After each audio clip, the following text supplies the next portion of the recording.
सालिसी की कोशिशें उरूज पर। फील्ड मार्शल सैयद आसिम मुनीर आला सतह के वक्त के हमरा ईरान पहुंच गए।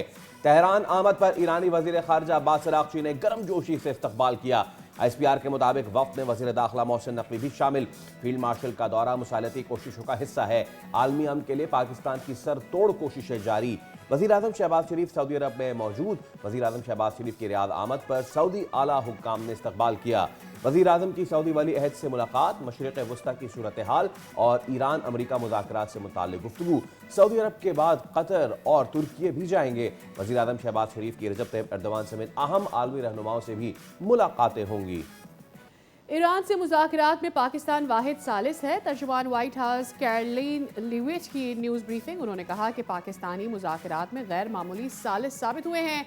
उन्होंने डील में करीब आने पर मदद की है। अमरीका ने सीज़ फायर में तोसी की कोई दरख्वास्त नहीं की।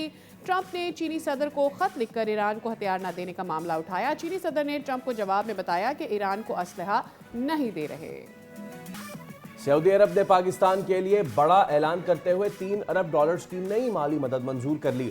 वजीर खजाना मोहम्मद औरंगजेब कहते हैं $3 अरब की सपोर्ट इजाफी डिपॉजिट्स की सूरत में अदा की जाएगी, जो अगले हफ्ते तक पाकिस्तान को मिल जाएंगे। मोहम्मद औरंगजेब ने कहा, हुकूमत IMF प्रोग्राम के तहत मईशत को मुस्तहकम करने के लिए इक़दामात जारी रखे हुए है, जबकि पाकिस्तान ने $1.4 अरब का यूरो बॉन्ड कामयाबी से वापस कर दिया है। वजीर खजाना ने कहा, अब ये सालाना रोल ओवर के बजाय 2028 तक मैच्योरिटी जाएगी।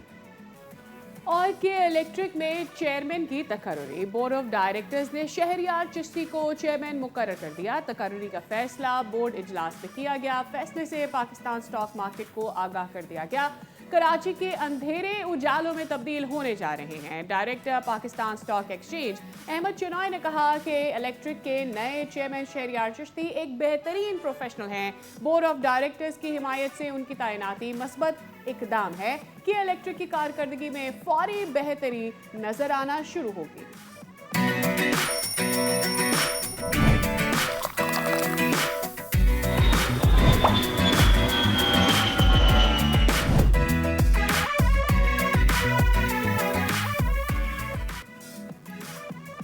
अस्सलाम वालेकुम, सुबह बखैर, खुश आमदीद। दुनिया बोल है के साथ मैं हूं सैयद फैसल करीम और मैं हूं सादिया सैमसन। हम उम्मीद करते हैं कि आपकी सुबह का आगाज अच्छा हुआ होगा और जैसी आपकी सुबह है वैसे ही आपका पूरा दिन भी होगा। सबसे पहले हम बात करने जा रहे हैं मौसम की। गर्मी की लहर जारी है। अगर हम कराची की बात करते हैं तो सुबह से ही थोड़ी हिद्दत महसूस हो रही है मौसम में, लेकिन मुल्क के दीगर हिस्सों में मौसम ज़रूर खुशगवार है। बारिशों की भी नवीद सुनाई जा रही है और कराची में मौसम तो गर्म है, साथ ही कराची में होने वाली जो PSL मैचेस हैं उसमें भी खासी गर्मजोशी आती जा रही है जैसे जैसे लीग आगे बढ़ती जा रही है। एब्सोल्युटली। कल मैच हुआ पेशावर ज़ल्मी का और पेशावर ज़ल्मी चल रहा है एब्सोल्यूट अनबीटन। पेशावर ज़ल्मी ने एक और मैच अपने नाम कर लिया है और पेशावर ज़ल्मी के इस वक्त जो अनस्टॉपेबल परफॉर्मर चल रहे हैं वो चल रहे हैं Sufiyan Muqeem. No wonder Sufiyan Muqeem is not in the national side, लेकिन कोयटा ग्लैडिएटर्स की शिकस्त हुई है और ज़ल्मी के जो है कप्तान बाबर आजम, उनकी भी शानदार इनिंग्स जो है उसमें इनका भरपूर हाथ रहा। It's good to see him back in the colour. अब लग रहा है कि बाबर खुद पर तनकीद करने वालों को अपनी बेहतरीन कारकर्दगी से जवाब भी दे रहे हैं। उनका कॉन्फिडेंस भी बहाल हो रहा है। बाबर आजम ने आउट हुए बगैर 71 रन बनाए कल और जैसे जैसे इवेंट आगे बढ़ रहा है, एज आई सेड, सनसनी इसमें जो है वो बढ़ती चली जा रही है। वी रियली होप कि वो टीमें जो गेयर अप नहीं कर पा रही हैं, जैसे कि हम रावलपिंडीज़ को देख रहे हैं, जैसे कि हम कोयटा को देख रहे हैं, as we talked about Hyderabad, तो आज का मैच वैसे हैदराबाद का है। आई रियली होप कि आज का मैच हैदराबाद जीत के थोड़ा मैच में कम, पिंडी बेचारी फिर पीछे रह जाएगी। पिंडी हैदराबाद का मैच है, लेकिन चलो जिसको जीतना है वो कर ले। हैदराबाद 2 जीत चुकी है, अगर तीसरा मैच जीत जाएगी तो भाई गेम में वापस आ जाएगी। नाजरीन, चलते हैं to the biggest story, the developing story. अगर ये दुनिया एक चेस बोर्ड है तो पाकिस्तान है इसका चेस मास्टर। खित्ते में सिफारती सरगर्मियां हो गई हैं तेज। फील्ड मार्शल सैयद आसिम मुनीर कल ईरान पहुंचे। तेहरान दौरे ने इस सिफारती अमल को अब एक नई जहत दे दी है, जहां फील्ड मार्शल ने ईरानी वजीर खारजा अब्बास अरागची और दीगर आला हुक्काम से मुलाकातें की हैं। बिल्कुल, ईरान ने पाकिस्तान की सालिसी और मेज़बानी के किरदार को खुलकर सराहा है। दूसरी जानिब अमरीका और ईरान के दरमियान कशीदगी बदस्तूर बरकरार है। बहरी नाकाबंदी और सख्त बयानात के बावजूद पसे पर्दा राबते जारी हैं और वाशिंगटन से भी वाज़ेह इशारे दिए जा रहे हैं कि मुज़ाकरात का अगला दौर होगा और इसके लिए इस्लामाबाद ही बेहतरीन ऑप्शन मौजूद है। और कल जो हमने कैलिन ल्यूएट का प्रेसर देखा, उन्होंने क्लियरली बोल दिया कि इस सूरत हाल में पाकिस्तान से बेहतरीन मीडिएटर हो ही नहीं सकता। इससे पहले ये बात ट्रंप ने की थी, अब ये वो कह रही हैं कि हमें बहुत सारे मुल्कों की ऑफ़र थी जो कि मीडिएटर का किरदार अदा करना चाहते थे, लेकिन हमने चुना है पाकिस्तान को जो कि बेहतरीन मीडिएटर का किरदार अदा कर रहा है। यानी पाकिस्तान सबसे बेहतरीन इस वक्त सिफारतकारी का काम कर रहा है। तो चलिए इस पे अपने मेहमानों से अब बात करते हैं। हमारे साथ मौजूद हैं कर्नल रिटायर्ड असद महमूद साहब, आप माहिर बैनुल अक़वामी उमूर हैं। कर्नल साहब अस्सलाम वालेकुम, a very good morning to you और बहुत शुक्रिया आपके वक्त के लिए। तो कर्नल साहब एक बार फिर पाकिस्तान में मुज़ाकरात होने जा रहे हैं। जिस वक्त पहली मरतबा जेडी वेंस वापस जा रहे थे उस 4 मिनट के प्रेसर के बाद कुछ लोगों के शोल्डर्स ड्रॉप हो गए थे, कुछ लोग मायूस हो गए थे और कुछ लोग जो है वो हमारे पड़ोस में बगले बहुत बजा रहे थे। But we are coming back, अब दोबारा से पूरी दुनिया की कन्वर्जेंस हो रही है in Islamabad. Hopefully your initial reactions to the Islamabad talks 2.0 sir. बिस्मिल्लाहिर्रहमानिर्रहीम, thank you very much and good morning to you as well. Good morning to you.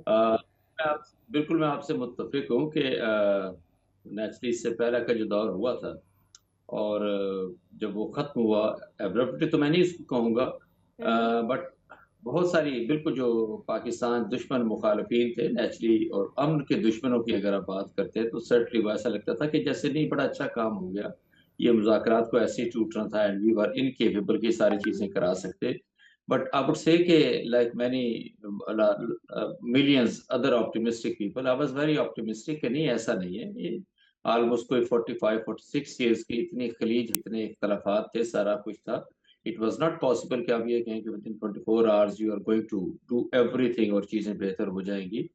But एक चीज़ मैं ये ज़रूर कहूँगा आपसे कि इवन जब ये मुज़ाकरात ख़त्म भी हुए तो उसके अंदर भी आप देखें जो बयानात थे जेडी वैंस के और साथ ही जो बयानात थे ईरान की लीडरशिप के, और सर्टनली अगर आप पाकिस्तान की भी बात करते हैं तो उनके अंदर आपको एक एक कहते हैं कि एक हल्की सी झलक ऑलिव ऑयल की नज़र आती थी, एक उम्मीद की नज़र आती थी कि नहीं ये मुज़ाकरात ख़त्म नहीं हुए, these are going to continue. No that was something very very important. और एक मैं आपसे ये ज़रूर कहूँ कि अगर हम दोनों फ़िरक़ैन की बात भी करते हैं 39 डेज़ की जो जिस तरह की ये वॉर थी, आई से इट वाज़ एक्सट्रीमली इंटेंस। बेतहाशा नुकसान हुआ, ईरान का नुकसान बहुत हुआ, जीसीसी का हुआ। और उसी के साथ आप ये कहते हैं कि जो इंटरनेशनल अगर आप इकॉनमी की आप बात करते हैं, ग्लोबल इकॉनमी की बात करें, आप उसकी एनर्जी की बात करें, लोगों की आम ज़िंदगी की बात करें और स्पेशली इस एशिया के अंदर, इस रीजन के अंदर तो मैं समझता हूँ कि बहुत एक डैमेज हुआ। और उसी के साथ ये ज़रूर भी आता है कि इससे पहले ना जो कुछ भी होता रहा पूरी दुनिया में और अमेरिका चला जाता था, इस मुल्क को गवर्नमेंट तब्दील करो और साथ ही जो है वो उसकी बमबारी शुरू कर दो, अलाइस को साथ ले जाके। एक बड़ा ट्रेंड देखा, बड़ा डिफरेंट माहौल आपने देखा इस 39 डेज़ के अंदर। तो मैं going into those details, I would simply say कि मैं समझता हूँ कि जिस तरह की ये डिप्लोमेसी एक लिहाज से पाकिस्तान ने शुरू की, फील्ड मार्शल आसिम मुनीर की आप बात करते हैं, उनके साथ जो हुकूमत है और जो जो एक मतलब जितने भी आलमी लीडर हैं जो कोई मैटर करते हैं, उसके साथ उनका जिस तरीके से इंटरेक्शन था। कल आप ये देख लीजिए कि फील्ड मार्शल जो है वो कल पहुँचे हैं ईरान, जी। ईरान की लीडरशिप। ये वो जिसको कहते हैं ना कि फाइनल एक चीज़ों को ठीक करना होता है, नटिंग ट्यूनिंग करनी होती है, मैसेजेस कन्वे करने हैं। ये that is something very very important and naturally अब जैसे आपने अपने सवाल के अंदर ही मेरे से बात की कि जी डोनाल्ड ट्रंप और इवन उनकी जो ट्रंप एडमिनिस्ट्रेशन है, they are of the view कि at the moment Pakistan is the best country and certainly कि जो ईरान और अमेरिका के अंदर जो तनाज़ा है उसको ये हल करा सकते हैं, इसको ख़त्म करा सकते हैं। सर्टनली अगले चंद दिनों के अंदर आप देखेंगे कि ये दोनों फ़िरक़ैन यहाँ पर फिर इंशाअल्लाह इस्लामाबाद के अंदर मौजूद होंगे और पाकिस्तान इज़ द वन कि जो एक उभर के आएगा, जो बैनुल अक़वामी मामलात हैं उसके अंदर आपका असर व रसूख। और फिर एक बात करते हैं आप कि आप शुरू से हम पाकिस्तानियों का एक ही था जी कि नहीं, वी बिलीव कि जी एक पीसफुल लाइफ होनी चाहिए पूरे मुल्कों के लिए, पूरी दुनिया के लिए, अच्छा। उसी के साथ आप ये कर्नल फील करते साहब, हैं आपके कि एक मिलिट्री बैकग्राउंड का फ़ायदा उठाते हुए ज़रा समझाइएगा हमें कि जब ईरानी डेलीगेशन पाकिस्तान आता है तो पाकिस्तान के बेहतरीन जेट्स उन्हें एस्कॉर्ट करके लेकर आते हैं पाकिस्तान की हदूद में। जब हमारे फील्ड मार्शल साहब वहाँ पहुँचते हैं तो उनको जिस तरह से सलामी दी जाती है जेट्स के ज़रिए, that's one of the things. So militarily इसको कितना ऑनरेबल समझा जाता है? देखिए, एक तो आप ये ज़रूर हम सबको ज़हन में रखना चाहिए, इज़राइल जो है वो दुनिया का इंतहाई शरपसंद मुल्क है और उसके ऊपर किसी तरह की कोई भरोसा नहीं किया जा सकता। They could do anything, any time, anywhere. तो that is a very unfortunate part. I would simply say कि इस मसले का भी ना इन मुज़ाकरात के अंदर सही हल तलाश किया जाना ज़रूरी है। Why it is so? Because ये जितनी भी इस वक़्त आप टर्मॉइल देखते हैं, पूरी दुनिया के अंदर भी और स्पेशली अगर मिडल ईस्ट के अंदर देखते हैं, तो it is only Israel and Netanyahu who is basically the international criminal, कि वो ज़िम्मेदार है इन सारी चीज़ों का। अब दूसरी तरफ आप आते हैं, बिल्कुल देखें ना, जब मैंने आपसे ये कहा कि अगर ईरान की लीडरशिप को जिस तरीके से इन्होंने ख़त्म किया अमेरिका ने और फिर इज़राइल ने, तो ये तो आप कह सकते हैं ना कि उनका ingress it it used to be and it is very deep basically within Iran. इसमें तो कोई शक नहीं, और बड़ा काम किया है इन्होंने। ओवरऑल इनकी इंटेलिजेंस ने, मतलब ये है कि एक वीकनेस तो न उभर के आई है पिछले कई सालों के अंदर, जिस तरीके से ईरान की लीडरशिप जो है वो शहीद कर दी गई। उनके जो इंजीनियर्स थे उनको शहीद किया गया और बिल्कुल टारगेटेड तरीके से किया गया। तो आई वुड से कि जब जो उस माहौल के अंदर सीज़ फायर तो चलो वो उन्होंने किया, लेकिन अगेन उस माहौल के अंदर ईरान की जो लीडरशिप जो यहाँ पर आ रही थी मुज़ाकरात करने के लिए, तो उनको मैं समझता हूँ कि एक वो कवर दिया जाना बेइंतहा ज़रूरी था। एंड ये कैपेबिलिटी है, yes I can say with that kind of pride की हम बात करते हैं कि वो फिर पाकिस्तान के पास, आपकी पाकिस्तान एयर फोर्स के पास एक लिहाज से मौजूद थी। And certainly it was to be shown, इसमें बिल्कुल किसी तरह का कोई किसी को शक नहीं होना चाहिए। And hmm. Of course Pakistan की एयर फोर्स, आर्म्ड फोर्सेस हैं, वो हर तरह के एक्शन के लिए तैयार थे कि अगर इन मुज़ाकरात को किसी सूरत में कोई, जिसको कहते हैं, रखना डालने की कोशिश की जाती, उसके अंदर किसी तरह का कोई नुकसान करने की कोशिश की जाती, तो certainly Pakistan was ready to take on everything and everybody जो उसके अंदर इस तरीके से आता। लाइकवाइज़ अगर कल की आप बात करते हैं, तो आप ये देख लें ना कि चलिए आप कह सकते हैं कि एक ओके पैसेंजर्स को ले जाने वाला जहाज़ है और उसके साथ आप कहते हैं जी कि एक जो आपका फ़ज़ाई जहाज़ है या एयर फ़ोर्स के एयरक्राफ्ट हैं, they are their fighter planes हैं। तो ये तो मेरा ख़्याल है एक ठीक है। मैसेज ना सिर्फ़ एक ईरान के अवाम को दिया कि नहीं, हम किसी सूरत के अंदर भी हम आपसे अलग नहीं हो सकते, हम आपको छोड़ नहीं सकते, हम आपके साथ खड़े हैं। और वो जो पीस प्रोसेस पाकिस्तान ने शुरू किया था, पाकिस्तान इज़ द वन को उसको बिल्कुल कल्मिनेशन तक ये लिहाज़ से लेके जाएगा और किसी को गलतफ़हमी और स्पेशली इज़राइल को किसी तरह की गलतफ़हमी नहीं होनी चाहिए कि कोई वो किसी तरह का कोई एक्शन ले सकता है। और जब इस तरह की सिचुएशन और इस तरह की आप समझते हैं कि सफारतकारी हो रही है, हम मुज़ाकरात की तरफ जा रहे हैं, तो उसको सबोताज करने की किसी सूरत में भी किसी कोशिश को भी नाकाम बना दिया जाएगा। कर्नल साहब, one that was thing, the reason. हम इस वक्त या गॉट पॉइंट, हम देख रहे हैं एक तरफ सीरियस है ज़ेर इन तेहरान, दूसरी तरफ वज़ीर आज़म सऊदीया के बाद नाउ वो कतर जाएंगे, उसके बाद तुर्की जाएंगे, and I won't name the country, but FM field marshal का एक दूसरे बरादर मुल्क का भी दौरा है। सो द थिंग इज़ के पाकिस्तान ने जो समझा जाता था कि पाकिस्तान एक टाइट रोप पे है और गल्फ और ईरान के दरमियान एक टाइट रोप पे है, चाइना और USA के दरमियान एक टाइट रोप पे है। मैं चाहूँगा आपका इस पे तज्जिया कि कितने बेहतरीन तरीके से पाकिस्तान ने हर चीज़ को बैलेंस करते हुए आगे बढ़े हैं। देखिए, एक मैं आपसे अर्ज़ करूँ, ये आई वुड से कि शायद मे बी डिकेड्स के अंदर ऐसा होता है कि कुछ पर्सनैलिटीज़ वो इस तरह का उनको आपका क्लाउड नज़र आता है, उनकी स्ट्रेंथ नज़र आती है कि वो मुश्किल से मुश्किल तरीन काम को भी अंजाम देने की वो बिल्कुल उनके अंदर सलाहियत होती है। एंड आई वुड सिंपली से इसके अंदर मुझे किसी तरह का कोई वो नहीं है कि हाँ, फील्ड मार्शल आसिम मुनीर की अगर आप बात करते हैं कि जब अगर आपको याद हो कि there were lot many peoples, उन्होंने आईब्रोज को रेज़ किया था कि जी वो अमेरिका गए हैं, डोनाल्ड ट्रंप के साथ उनकी मीटिंग हुई है over the lunch and they had good about 2.5 to 3 hours meeting. I would say कि it was highly unprecedented, but actually that was the time के जहाँ पर आपने वो अंडरस्टैंडिंग डेवलप होते हुए देखी। अब से कि शायद अमेरिकन एडमिनिस्ट्रेशन के अंदर भी और फिर पाकिस्तान के अंदर भी, कि नहीं पाकिस्तान जो है वो, और उनकी जो आपकी दोस्ती थी सर्टली वो कई दहाइयों से चली आ रही थी, उसके अंदर मिसअंडरस्टैंडिंग्स भी क्रिएट हुई। लेकिन आई वुड से कि वो एक करिज्मेटिक पर्सनालिटी जो थी फील्ड मार्शल आसिम मुनीर के, उसने बड़ा इंपॉर्टेंट रोल मैं समझता हूँ कि एक लिहाज से प्ले किया। और आप ये देख लें कि आज सिचुएशन ऐसी है कि इवन अमेरिकन प्रेसिडेंट, उनकी एडमिनिस्ट्रेशन जो है, मतलब आप अगर ओवरऑल कंपैरिजन करें वो बाकी दुनिया के दूसरे ममालिक के जो लीडर्स हैं, अगर उनकी हम बात करते हैं तो नजर जाके ठहरती है कहाँ पे, पाकिस्तान पे, फील्ड मार्शल आसिम मुनीर पे, और फॉर दैट मैटर उनकी हुकूमत पे। और ये आप देख लेना कि जो जो डिप्लोमेसी है और जिस तरीके से ये एक लिहाज से अपने मुल्क के अंदर बैठ के इन्होंने प्लानिंग करते हैं कि इस सारे प्रोसेस को किस तरीके से हल करना है।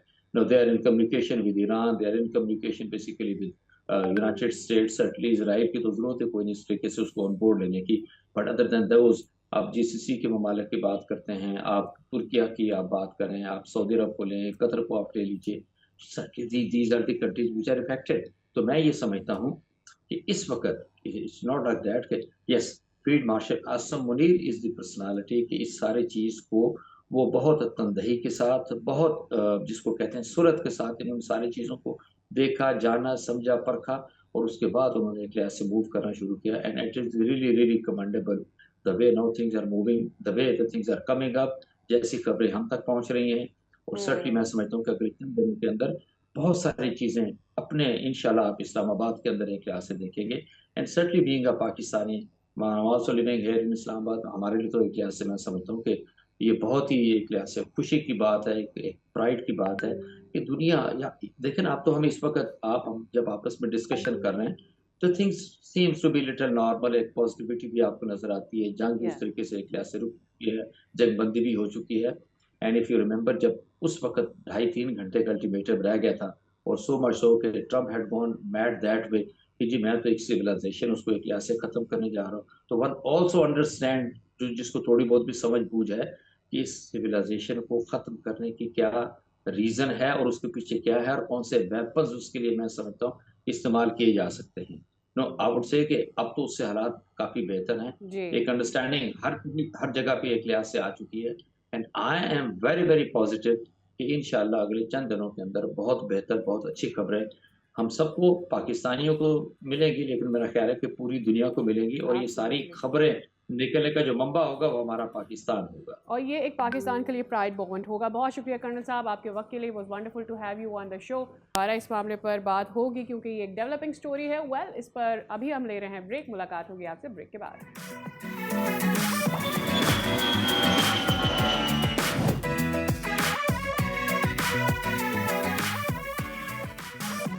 तो जनाब, एक तरफ तो हम ये देख रहे हैं कि पाकिस्तान को एज अ मीडिएटर सबसे ज़्यादा प्रायोरिटी दी जा रही है, दूसरी जानिब अहम दौरों का सिलसिला भी जारी है। वज़ीर आज़म या शहबाज शरीफ अहम दौरे पर सऊदी अरब पहुँचे हैं और सऊदी वली अहद मोहम्मद बिन सलमान से उनकी अहम मुलाकात हुई है। और जद्दा में होने वाली तवील और अहम मुलाकात ने कई अहम इशारे दिए हैं। और इसके बाद ये दौरा सिर्फ यहाँ तक नहीं है, उन्हें तुर्की भी जाना है, कतर भी जाना है।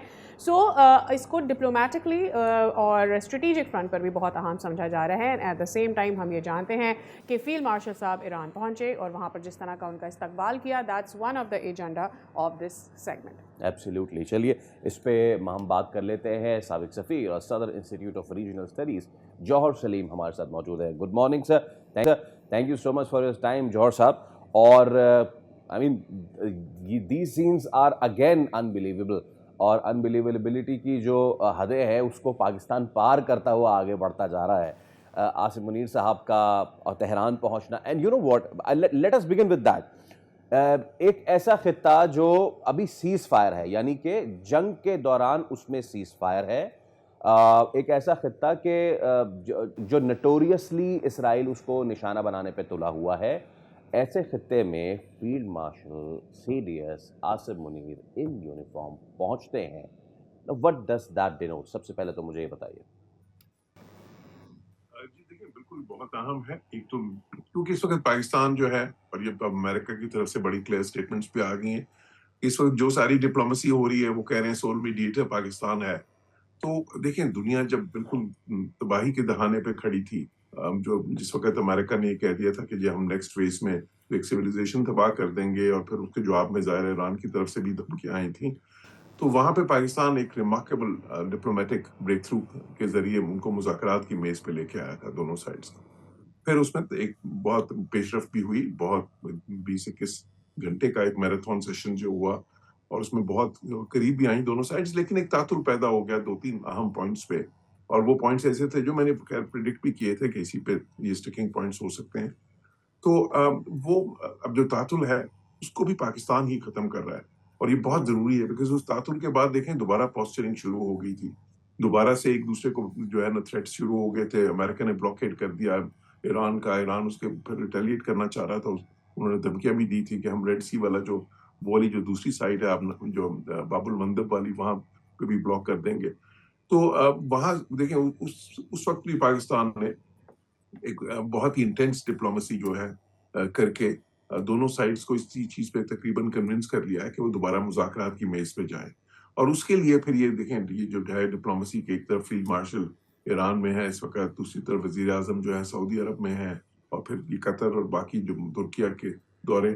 तो इनका मकसद यही है कि एक तो वो जो है ना उसको खत्म करना है, ये जो पॉस्चरिंग हो रही है दोनों साइड्स की, जिसमें बहुत ज्यादा रिस्क है कि मिसकैलकुलेशन एक हो सकती थी, और दोबारा ये दोनों साइड जो है ना जंग की हालत में जा सकती थी, एक अनकंट्रोल्ड एस्केलेशन की तरफ जा सकती थी।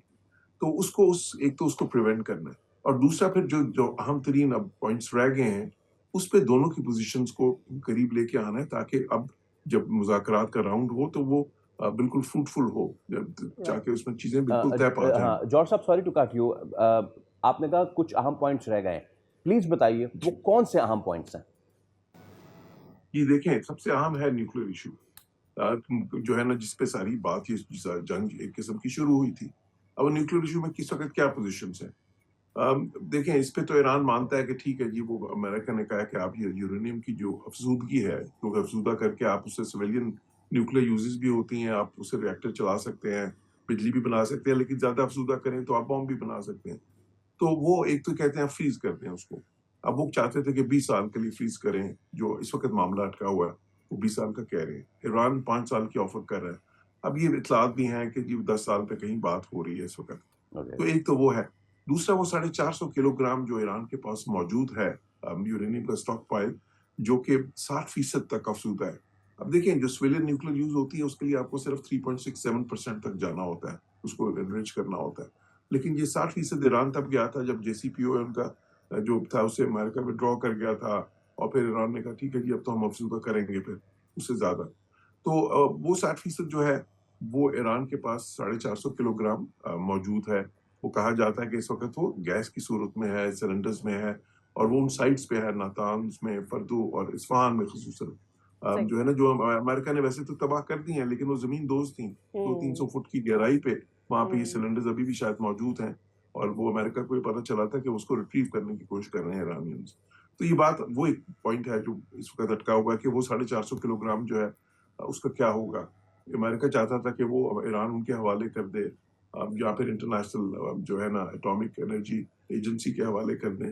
ईरान कहता है कि नहीं, अब जो है ना हम उसको जो है ना हमारे पास ही वो ठीक है इंस्पेक्टर्स आए और मे भी इसको डाइल्यूट कर दें। तो जाहिर है वो उस पर मुज़ाकरात अभी चल रहे हैं। फिर दूसरा पॉइंट है अपनाए हुर्मुज़ का, बिकॉज़ देखें ईरान ने तो कहा था ना कि अब वो अपनाए हुर्मुज़ को कंट्रोल करेंगे इसके बाद।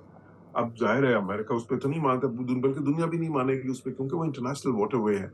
ठीक है, उनके टेरिटोरियल वाटर्स एक तरफ से हैं, लेकिन दूसरी तरफ से ओमान के टेरिटोरियल वाटर्स हैं। पर टेरिटोरियल वाटर्स का मतलब ये नहीं होता कि अगर कोई इंटरनेशनल वाटरवे है तो आप उसको मैनिपुलेट कर सकते हैं, आप वो उसको आप बंद नहीं कर सकते। तो वो खैर अब उस पे भी बात चल रही है इस वक्त। लेटेस्ट इतलास ये हैं कि ईरान इस तरफ आ गया है कि ठीक है जी, ओमान का जो किनारा है, क्योंकि दो है, एक तरफ ईरान वाला और दूसरी तरफ ओमान वाला, जो उसका जो नैरोस्ट पॉइंट है, तो अब जो चोक पॉइंट जिसको आप कहते हैं, तो वो कहते हैं ठीक है उस तरफ से ट्रैफिक को हम गुजरने देंगे, क्योंकि देखें हजारों की तादाद में वहां पे जहाज और छोटी शिप्स और बड़ी शिप्स और ऑयल टैंकर्स जो है वो इस वक्त उसके किनारे पे खड़े हैं, स्ट्रैंडेड हैं एक किस्म के, वो इंतजार कर रहे हैं इसके खुलने का। तो अब ये दो सबसे अहम मामला है। तीसरा ये है कि जो ईरान के जो सैंक्शंस रिलीफ वो चाहते हैं, और जो उनके एसेट्स हैं, तकरीबन $100 बिलियन के एसेट्स हैं, लेकिन उसमें वो वो $7 बिलियन ऐसे हैं जिसे वो फौरन रिलीज कराना चाहते हैं। तो वो उसको ये 3 जो पॉइंट्स हैं इस वक्त सबसे अहम है, इसी पे बातचीत हो रही है और पाकिस्तान की इस वक्त कोशिश है दोनों साइड्स को ऐसे उसमें ले आए मुकाम पे कि जहाँ पे फिर आगे समझौता हो सके, ताकि जो नेक्स्ट राउंड ऑफ मुज़ाकरात का उसमें फिर दोबारा तातुल ना पैदा हो, बल्कि उससे कोई जो है कोई मुआहदे की शक्ल निकले। राइट जॉ साहब, as we talk about this, ये एक डेवलपिंग स्टोरी है, रोज़ ही इस पर बात हो रही होती है। One of the analyst did tell us कि जी इस तरह के भी कोई बात टेबल पर आई थी कि किसी भी किस्म की रिचमेंट की इजाज़त यूरेनियम की नहीं होगी ईरान को, और अगर ईरान चाहता है कि वो अपनी पावर जनरेशन के लिए या एनर्जी जनरेशन के लिए इस्तेमाल करे, तो उसके लिए भी यूरेनियम की अफजोदगी जो है पाकिस्तान और रशिया और चाइना उनको करके देगा और वो सिर्फ इसे इस्तेमाल करेंगे। Did this point come on the table as सच?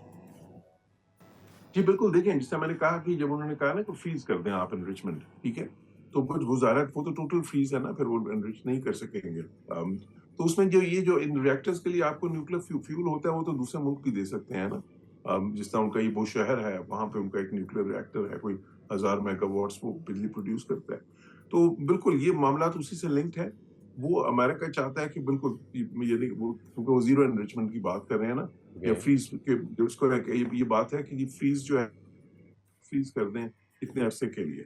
तो जाहिर है जब वो फ्रीज होगा उस वक्त तो फिर उनको न्यूक्लियर फ्यूल तो फिर भी चाहिए होता है ना। तो खैर वो कोई मुश्किल अमर नहीं है, देखिए उसका इंतजाम तो हो जाता है। असल चीज ये है कि इस वक्त जो मामला चल रहे हैं कि वो फ्रीज कितने अरसे के लिए होगा, ये मसला अटका हुआ है इसके ऊपर। जौहर साहब, आपने 3 पॉइंट्स बताए, उन 3 पॉइंट्स में लबनान का कहीं जिक्र नहीं है। क्या लबनान नहीं है इन बातों का महवर? देखिए लेबनान था, लेकिन बात यह है कि पिछली बार भी ईरान ने, आपको याद है ना, कहा था कि अगर लेबनान वाला को इसमें इंक्लूड नहीं किया जाएगा सीज़फायर में तो हम मुज़ाकरात की मेज पे नहीं आएंगे। लेकिन फिर वो आगे थे। तो वो पॉइंट जो है वो स्टिकिंग पॉइंट उस तरह से नहीं है। वो क्योंकि वो अमेरिका ने भी कहा कि जी वो अलग से बात चल रही है इजरायलीज की और लेबनीज गवर्नमेंट्स की आपस में, तो वो पॉइंट तो है लेकिन स्टिकिंग पॉइंट नहीं है। जो है स्टिकिंग पॉइंट्स जो ज्यादा हैं वो यही 2-3 है।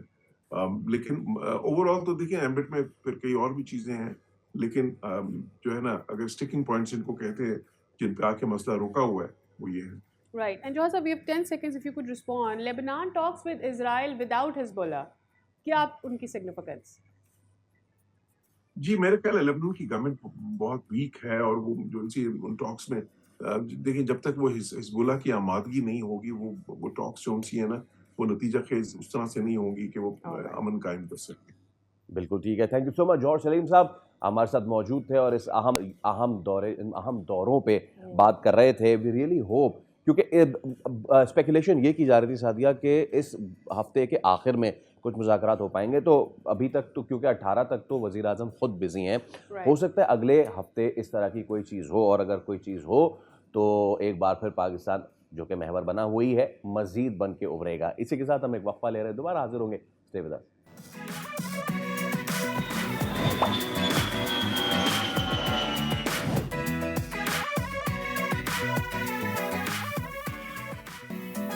फिर आपको कहेंगे खुशामदीद। ईरान अमेरिका कशीदगी आबनाए हॉर्मुज़ की सूरत हाल ने दुनिया भर को तवानाई बहरान के खतरे से दो चार तो कर ही दिया है। अब ऐसे में पाकिस्तान एनर्जी बहरान के असरात को देख तो रहा है, लेकिन द सरप्राइजिंग थिंग इज़ कि दीगर दुनिया के मुकाबले पाकिस्तान में ये बहरान अपनी शिद्दत इसलिए नहीं दिखा सका क्योंकि रिपोर्ट्स के मुताबिक पाकिस्तान को एनर्जी क्राइसिस से किसी हद तक बचाने में सोलर एनर्जी का बहुत बड़ा हाथ। देखिए फैसल, ये एक बहुत बड़ा मुआजिज़ा है कि एक वक्त है जब हम सस्टेनेबल एनर्जी की पाकिस्तान में बात कर रहे होते थे। बेशक के लोगों ने रुझान उसको लोड शेडिंग से बचने के लिए, महंगी बिजली से बचने के लिए अपने तहत इस एनर्जी को सेव करने के लिए सोलर का इस्तेमाल करा, बट उसका मईशत पर एक बड़ा फ़र्क पड़ा है। तो हम पाकिस्तानी उस बड़े झटके से बच गए हैं, जो कि और ख़ास करके हमारे रिजर्व से भी इजाफा हो रहा है क्योंकि हम अपनी सोलर एनर्जी का इस्तेमाल कर रहे हैं। तो ये कितना सिग्निफिकेंट है पाकिस्तान के लिए और इससे वाकई ही क्या बचत हो पा रही है या नहीं, इस पर बात करेंगे। लेकिन एक ख़ास अहम बात जो यहाँ पर हमें ऐड करना बहुत ज़रूरी है और वो है कराची के बारे में कि कराची में एक तो हम देख रहे हैं कि एनर्जी क्राइसिस वैसे भी नहीं हो रहा कि electric is been doing wonderful, और वैसे भी लोड शेडिंग में भी अब खासी कमी आ गई है। That adds to the value, ये जो अफेक्ट है 2 घंटे की लोड शेडिंग होगी, एग्जैक्टली उसका भी असर कराची पर मुस्तस्ना है। और कराची का असर वैसे भी ऑलरेडी नहीं हो रही थी लोड शेडिंग जितनी कि अदर पार्ट ऑफ पाकिस्तान में हम देख रहे हैं कि हो रही है। Energy expert doctor Khalid Waleed आज हमारे मेहमान हैं। डॉक्टर खालिद साहब अस्सलाम वालेकुम, बहुत शुक्रिया आपके वक्त के लिए।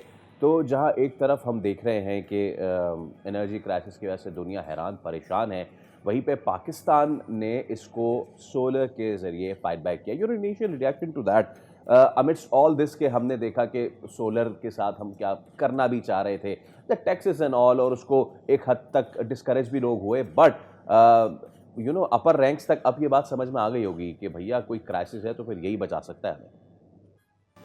जी, बहुत शुक्रिया। जी, बिल्कुल आप ठीक कह रहे हैं। अगर आप 2022-2023 से कंपेयर करें पाकिस्तान के जनरेशन मिक्स को, तो उस टाइम पे पाकिस्तान के जनरेशन में कोई अराउंड 30 से 35% आरएलएनजी की इलेक्ट्रिसिटी जनरेशन थी, जो अब कम होके 15% पे आ गई है। इस साल अगर आप देखें, तो इस साल हमने 15% बिजली जो है वो आरएलएनजी से बनानी है। अगर सोलर ना होता, तो तकरीबन 30 से 35% अगर बिजली आरएलएनजी से बनानी पड़ती, तो ये जो आज लोड शेडिंग का दौरानिया हम देख रहे हैं, इससे बहुत ज़्यादा लोड शेडिंग होती है और दिन के औकात में भी होती। तो सोलर ने पाकिस्तान को दिन के औकात में तो एक शील्ड प्रोवाइड की है और अराउंड पाकिस्तान को कोई 2 से 3 बिलियन डॉलर्स जो है वो बचा के दिए हैं। लेकिन अब प्रॉब्लम है पीक आवर्स का। जैसे ही सोलर खत्म होता है, जैसे ही सूरज गरूब होता है, उसके बाद सारे कंज्यूमर्स जो हैं वो नेशनल ग्रिड पे आ जाते हैं। उसकी वजह से आपको महंगे पावर प्लांट्स चलाने पड़ते हैं। अगर आप पिछले साल आरएलएनजी पावर प्लांट्स की जनरेशन का पैटर्न देखें, तो आपको नजर आएगा कि वो ज़्यादा पीक आवर्स में चले हैं, नॉन सोलर आवर में चले हैं, विच मीन्स कि वो पीकर पावर प्लांट्स हैं। तो चूंकि अब आरएलएनजी नहीं है, आरएलएनजी का जो एवरेज रेट सेट था इस साल के लिए प्रोजेक्टेड था, वो कोई अराउंड 27 रुपये पर यूनिट था। लेकिन अगर उसके बदले में आपको आरएफओ प्लांट चलाना पड़ता है, चूंकि आरएलएनजी नहीं आ रही, उसका एक यूनिट 45 रुपये का है। तो हुकूमत के पास हाइडल की भी इलेक्ट्रिसिटी नहीं आ रही, जो पानी से बनती है। तो अब हुकूमत के पास दो ही चॉइसेस हैं, या तो महंगी बिजली चलाएं या फिर जो है वो लोड शेडिंग करें। तो हुकूमत ने आसान तरीका लिया। इसका एक सोल्यूशन ये हो सकता था कि सोलर को मजीद फ़रोग़ दिया जाता, बैटरी को फ़रोग़ दिया जाता, ताकि आप जो है वो इस क्राइसिस से निकल सकते और एक बड़े अच्छे कम्युनिटी सेंट्रिक वे में निकल सकते। राइट। अब मुझे ये बताइएगा डॉक्टर साहब कि ये जो हम एनर्जी सेव कर पा रहे हैं, इस एनर्जी सेविंग का हमारे जो जितने भी डेपोज हैं उनको कोई फ़ायदा भी हो रहा है या नहीं हो रहा है? दूसरा, क्या जो हम नेशनल ग्रिड की बिजली इस्तेमाल करते हैं उसमें जो हमारे कैपेसिटी चार्जेस, दीगर चार्जेस ऐड होकर हमारे बिल्स में आ रहे होते हैं, ये सस्टेनेबल एनर्जी का इस्तेमाल कब हमारे बिल्स में रिफ्लेक्ट होना शुरू हो जाएगा कि हमारी कंजम्पशन वहाँ से कम हो जाए? देखिए, ये बड़ा कॉम्प्लेक्स क्वेश्चन है और बड़ा टू द पॉइंट क्वेश्चन है आपका। पाकिस्तान में कैपेसिटी का बुरहान है। अभी अभी ये जो वार की वजह से बुरहान आया है, ये फ्यूल का बुरहान है। आप फ्यूल के बुरहान को सॉल्व करेंगे सोलर लगा के, तो जो कैपेसिटी का बुरहान है वो आगे 3-4 महीनों में मजीद जो है बढ़ जाएगा। बढ़ जाए। और अगर आप कैपेसिटी के बुरहान को सॉल्व करते हैं, तो आपका फ्यूल का क्राइसिस जो है बहुत ज़्यादा खड़ा हो जाता है। तो पाकिस्तान में ये जो डिसइंटीग्रेटेड प्लानिंग काफ़ी अरसे से शॉर्ट टर्म प्लानिंग की गई है, उसकी वजह से हम क्राइसिस टू अनदर क्राइसिस वाली गेम खेल रहे हैं। तो इसका एक सोल्यूशन ये था कि आप सोलर को बढ़ने देते, बैटरी को इंस्टॉल करवाते ग्रिड पे लोगों के घरों में, और साथ साथ में जो आपके महंगे पावर प्लांट्स हैं जिनकी आपको कैपेसिटी पेमेंट्स देनी है, उनको आप निगोशिएट करके, रीनिगोशिएट करके अर्ली रिटायर कर लेते। वो एक विन विन सिचुएशन होनी थी। काफ़ी सारा क्लाइमेट फाइनेंस अवेलेबल है, वर्ल्ड बैंक की कुछ फैसिलिटीज अवेलेबल हैं, लेकिन पाकिस्तान चूंकि हम डैम बनाने और पावर प्रोजेक्ट्स लगाने में माहिर हैं, उसको हम पॉलिटिकली प्रोजेक्ट भी बड़ा करते हैं, तो शायद उस तरह की प्लानिंग हम नहीं कर पाए और हमेशा हम कैपेसिटी एक्सपेंशन की बात करते रहे, कैपेसिटी रैशनलाइजेशन की बात हमने नहीं की, जो कि शायद इस दफ़ा आईएमएफ के रिव्यू में भी लाइन आई ओके कि हमें कैपेसिटी रैशनलाइजेशन की डॉक्टर तरफ साहब, जस्ट वन लास्ट थिंग, ये ठीक है और आई होप कि इस सारे एपिसोड के बाद हुकूमत इस पर मजीद अवाम दोस्त पॉलिसियाँ लेके आए, क्योंकि अवाम से डायरेक्ट ये चीज़ जुड़ी हुई है। हम सिर्फ अपने आप को ना देखें कि जो एक डोमेस्टिक कंज्यूमर हैं, उन लोगों को देखें जो एग्रीकल्चर से जुड़े हुए हैं, और एग्रीकल्चर में सबसे ज़्यादा इस्तेमाल डीजल का हो रहा होता है, फसलों की कटाई से लेके बुआई तक एंड एवरीथिंग। ये सोलर, इसने आई नो पर्सनली बहुत सारे फार्मर्स को इतना एम्पावर कर दिया कि उनको डीजल की इस क्राइसिस में ज़रूरत ही नहीं पड़ी है। फ्यूचर में what step should we take कि हम अपनी एग्रीकल्चर को सोलराइज करके स्ट्रेंथन करें? जी, बिल्कुल। देखिए, अगर आप पाकिस्तान की स्टेट ऑफ इंडस्ट्री रिपोर्ट देखें जो नेपरा जारी करता है, उसमें जो सबसे बड़ा सेक्टर है जिसमें इलेक्ट्रिसिटी डिमांड कम हुई है, वो आपका एग्रीकल्चरल सेक्टर है, विच मीन्स कि और साथ-साथ में डीज़ल की जो कंज़म्पशन है कम हुई है, वो एग्रीकल्चरल सेक्टर है। इसका मतलब है कि लोगों ने सोलराइज़ किया अपने ट्यूबवेल्स को। अगर ना किया होता तो डीज़ल की जो कंज़म्पशन अराउंड एस्टिमेट्स हैं कि पिछले से 2024-2025 में हमने बिलियंस ऑफ डॉलर का जो डीज़ल है वो इम्पोर्ट किया, तो आपको वो करना पड़ा होता, चीज़ पे जो है प्रेशर आता, लेकिन एब्सोल्युटली। अभी भी डीज़ल की प्राइस रिकॉर्ड हाई है। तो करना ये होगा कि एग्रीकल्चर कंज्यूमर्स को आप सोलराइज़ करें, उनसे जो ठीक है, कुछ-कुछ सोलराइज़ करें हो और सकता है। ख़ास करके उनको इनकरेज भी करें with low price of solar, ताकि ज़्यादा से ज़्यादा फार्मर्स जो हैं इस तरफ आ सकें। बहुत शुक्रिया डॉक्टर खालिद साहब आपके। ऑलराइट, एक ब्रेक ले रहे हैं, दोबारा हाजिर होंगे, स्टे विद अस।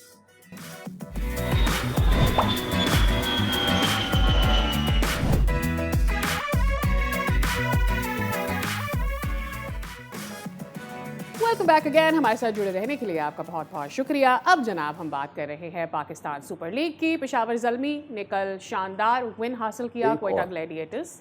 एक और हाँ, शानदार। और कंसिस्टेंट, यानी कराची में उनका तीसरा और तीनों मैचेस उन्होंने जीत लिए हैं। बड़ा गैप उनको इसीलिए दिया गया था कि जब आपने वापस आना है तो आपने इस गैप की भरपाई करनी है जो आपको फराहम किया गया है। कल पहले बैट किया क्वेटा ने और 154 रन्स बनाया, 55 का हदफ दिया और 19वें ओवर में उन्होंने चेस कर लिया पेशावर ने। खैर कल as we were talking in the introduction के सुफियान ने एक दफ़ा फिर से प्रूव किया कि why he is Sufiyan Muqeem and why Pakistan does this अपने बेस्ट बॉलर्स के साथ या अपने बेस्ट प्लेयर्स के साथ। लेकिन कोयटा अब कहाँ पर खड़ी है, उसके ऑप्शंस क्या हैं, ये भी हमें एक्सप्लोर करना है Faisal after losing yesterday's. Absolutely. तो चलिए हम इस सब पे बात कर लेते हैं। बोल के नुमाइंदा स्पोर्ट्स मोहम्मद इरशाद हमारे साथ मौजूद है। शाबाश, अस्सलाम वालेकुम। अस्सलाम वालेकुम, गुड मॉर्निंग। भाई पहले तो मुझे ये बताइए, अगर एक लड़का है कंसेक्यूटिव मोर देन 3 विकेट्स लेता है 5, और पिछले 4 मैचों में तो 3 विकेटें लगातार, तो मेरे ख्याल से वो इस पीएसएल के ख़त्म होने के बाद यूएई, सऊदी अरब, कनाडा वगैरह वहाँ से आगे खेल ले, क्योंकि पाकिस्तान में तो होना नहीं है उसका।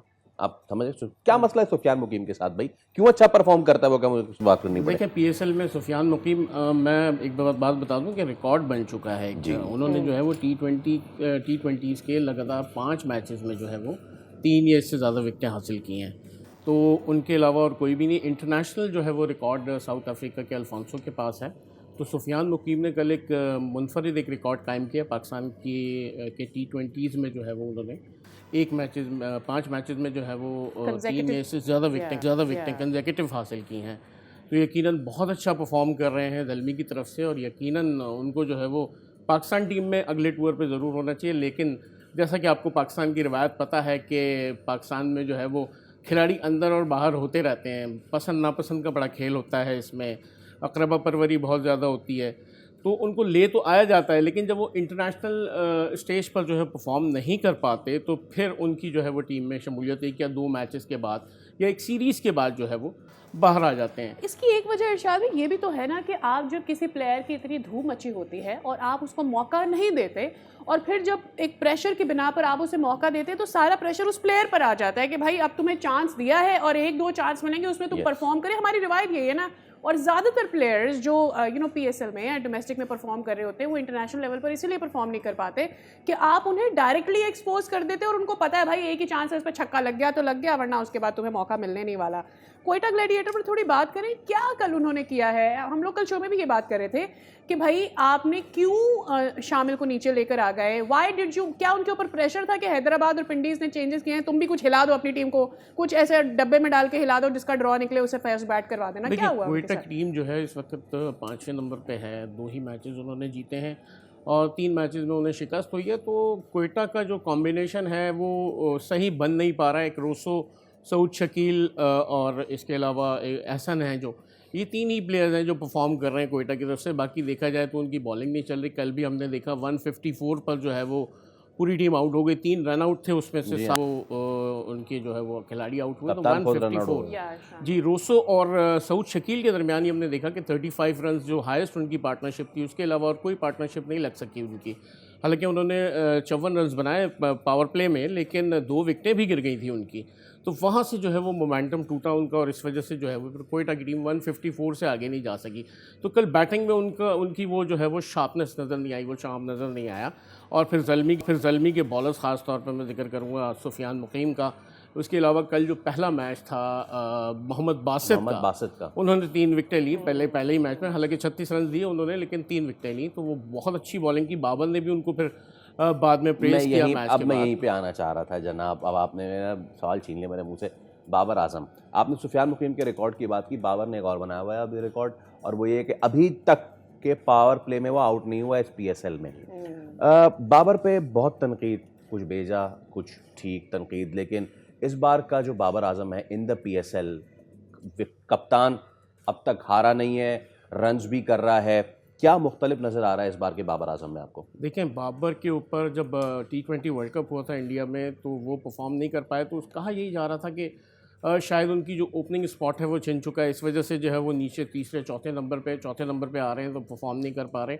उनको आखिरी मैच में श्रीलंका के मैच में ड्रॉप भी किया गया। उसके अलावा वनडे सीरीज़ जो थी हमारी बांग्लादेश में जो हमने जाके खेली, उसमें जो है वो पूरी टीम को उलट पलट कर दिया गया, बाबर आजम को भी निकाल दिया गया। तो अब बाबर की बड़े अरसे के बाद हमने जो है वो फॉर्म देखी है PSL में, और पेशावर ज़ल्मी को जो है वो लीडिंग फ्रॉम द फ्रंट जो है वो लीड कर रहे हैं, मैचेस भी जिता रहे हैं। कल हमने देखा 75 रन्स की पार्टनरशिप थी उनकी हारिस के साथ, ओपनिंग जो पार्टनरशिप थी। इसके अलावा उन्होंने छोटी छोटी पार्टनरशिप्स लगाई मेंडिस के साथ, इसके अलावा जो हार्डी हैं उनके साथ भी लगाई। तो बाबर जो है वो ज़ल्मी को मैचेस जितवा रहे हैं, और जो है वो बड़े अच्छे साबित हो रहे हैं अपनी टीम के लिए, क्योंकि 6 मैचेस जीत चुकी है अब ज़ल्मी की टीम, और 13 पॉइंट के साथ सरफहरिस्त है, ब्रिंक पर है बिल्कुल जो PSL के प्ले ऑफ्स हैं। और इनका रिकॉर्ड भी बड़ा शानदार है PSL में। 2017 की जो है वो इन्होंने ट्रॉफ़ी जीती थी, उसके अलावा 3 मरतबा रनर्स अप रहे हैं। सिर्फ लास्ट ईयर जो था 2025 उसमें ये प्ले ऑफ में नहीं जा सके, वरना जो है वो हर सीज़न के जो है वो प्ले ऑफ्स के लिए क्वालिफाई किया। और तो कल हमने देखा भी कि पोस्ट मैच जो सलमान नसीर हैं वो बाबर की जो है वो बलाएं भी ले रहे थे, या नजर ना लग जाए, नजर ना लगे। और मेरे ख्याल में ये सारी, कोई अगर बहुत ही ज़्यादा सेलिब्रेटेड प्लेयर हो और फिर आप उसको बिल्कुल ही ह्यूमिलिएशन की तरफ ले जाएं, मतलब एक तो आपने नंबर रखा बाबर आजम, हमने देखा भी कि अभी ये लास्ट क्या हुआ वर्ल्ड कप में, एक तो आप उन्हें चौथे नंबर पर ले आए। आई मीन अब लबुशेन टॉप पर गया है, उसकी परफॉर्मेंस नहीं हो रही थी, उसको पता है कि उसका स्ट्राइक रेट कैसा है, वो नीचे आके नहीं खेल सकता, वो प्रूव नहीं कर सकता अपने आप को, वो ऊपर चला गया।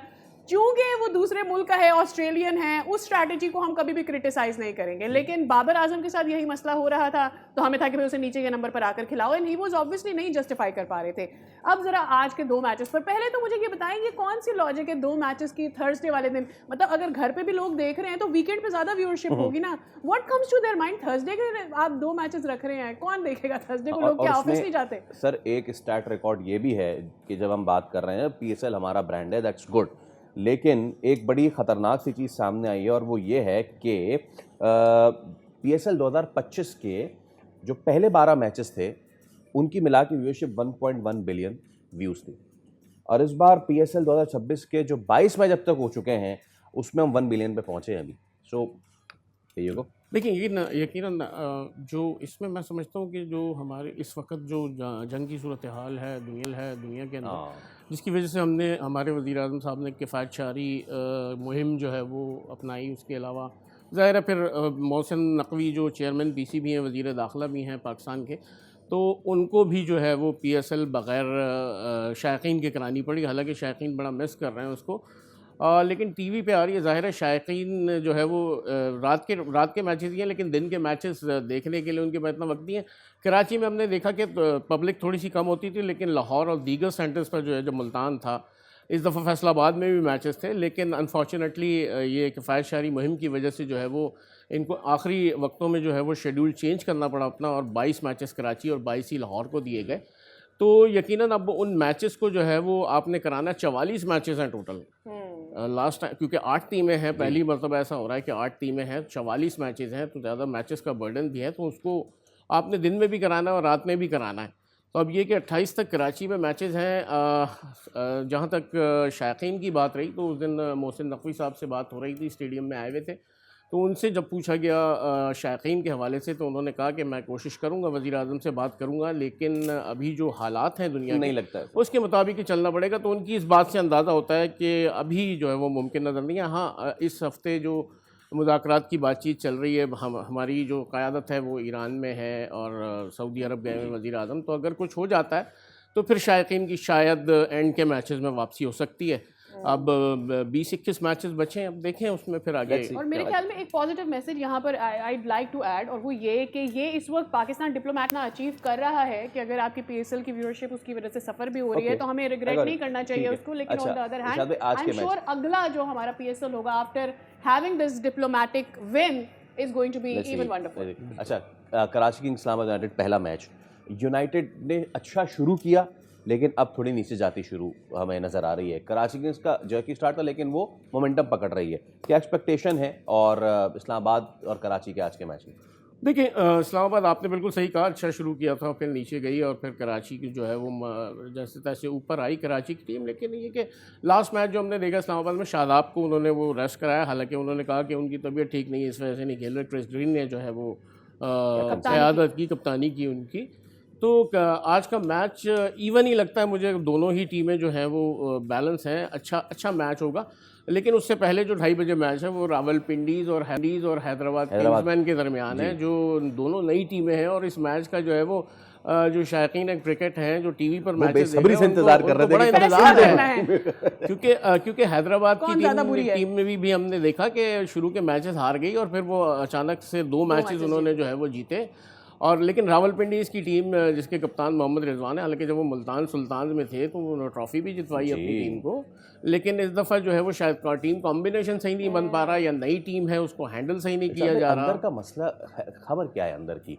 देखें, नसीम शाह पहले अनफिट हुए, जवान खान पहले अनफिट थे, जलाल खान भी अनफिट हो गए, तो क्या इशू चल क्या रहा है? लड़कों को क्या कहीं जाके बिरयानी खिला दी है जो अनफिट हो गए हैं? अचानक से सारे अनफिट हो गए, कौन अनफिट हो? पता नहीं, हो जाते होंगे ना, कराची में तो वही खा रहे होंगे। नहीं देखिए, ऐसी बात नहीं है कि लेकिन जाहिर है जब आप एक नई टीम होती है तो उसको टाइम तो लगता है, अचानक कोई टीम परफॉर्म नहीं कर पाती।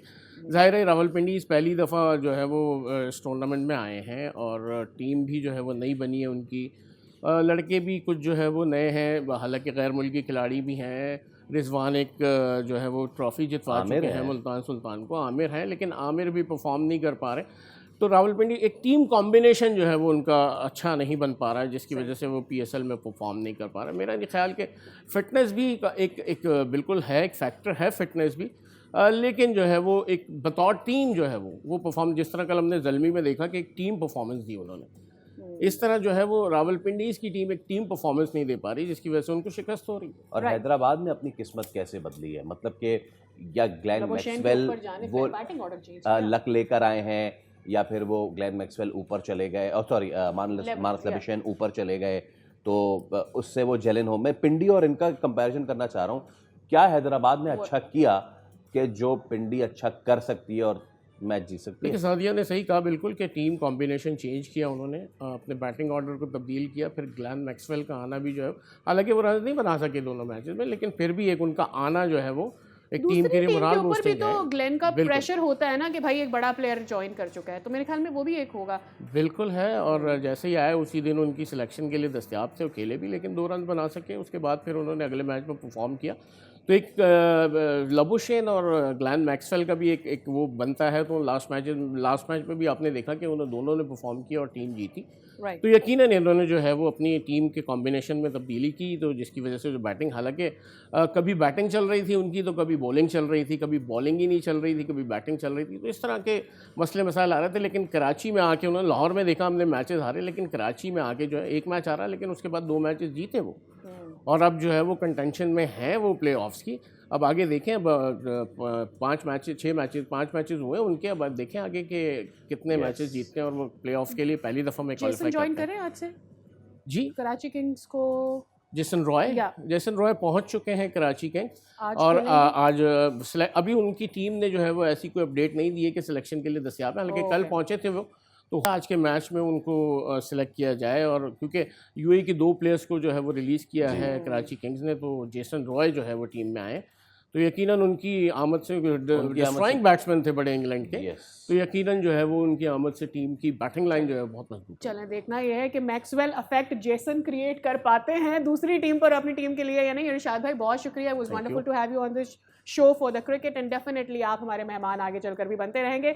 हमें जाना है ब्रेक पर, लेकिन ब्रेक पर जाने से पहले दुबई की पहचान दुनिया के महंगे तरीन और पुरतायुश होटल्स में शुमार किया जाता है बुर्जुल अरब। अब उसे रेनोवेशन के लिए बंद कर कर दिया गया है। हम ये जानते हैं कि मशरिक़ वस्ता की जो सूरत हाल बनी थी और वहाँ पर जिस तरह से उस पर अफेक्ट हुआ था, ड्रोन अटैक भी हुआ था, उसके बाद उसकी बहुत सारी रेनोवेशन है। अब ये रेनोवेशन के लिए टाइम जो डिसाइड किया गया है वो खासा लंबा है फैसल। देखिए 18 माह के लिए बंद किया जा रहा है, यानी 1.5 साल के लिए। भाई पाकिस्तान से, दुनिया भर से का वो टूरिस्ट का मुझे नहीं पता, पाकिस्तान से जो भी टूरिस्ट बशमूल में जब भी हम यहाँ जाते हैं तो इस पस मंज़र में बुर्जुल अरब ना हो तस्वीर में आपके, तो वो तस्वीर जो है वो मुकम्मल होती नहीं है। प्रूफ नहीं हो पाता हाँ, कि क्या हम गए थे, कहाँ गए थे, कहते समंदर तो यहाँ भी है, तुम यहाँ, तो फिर हम प्रूफ के तौर पर नहीं नहीं मैं गया था। अच्छा, अब ये 321 मीटर बुलंद ये इमारत है, दुबई की स्काई लाइन की अलामत है, बल्कि आलमी सयाहत की दुनिया भर में एक मुनफरद मकाम है। हुकाम ये कहते हैं कि ये बंदिश कोई इख्तिताम नहीं है, बल्कि एक सोचा समझा ब्रेक है, ताकि इस आइकॉनिक बिल्डिंग को आने वाली नस्लों के लिए मज़ीद बेहतर बनाया जा सके। वी जस्ट होप कि ये तमाम तर सूरत हाल जल्द से जल्द निमट सके, ताकि सयाहत को दोबारा से फ़रोग मिले, लोग आए जाएं, आपस में ममालिक मिलें बैठें, एक मुल्क का मुल्क के लोग दूसरे मुल्क के साथ मिलें बैठें, लेट्स टॉक पीस। और यू नो ऑयल प्राइसेस भी इतनी नीचे आ जाए कि ट्रैवलिंग आसान हो जाए ना, क्योंकि रेनोवेशन करेंगे तो वहाँ जाने के लिए पैसे भी तो चाहिए हम सबको भाई। वेल, इसके साथ ही हमें लेनी है ब्रेक के बाद दोबारा हाजिर होंगे, आपने हमारे साथ ही रहना।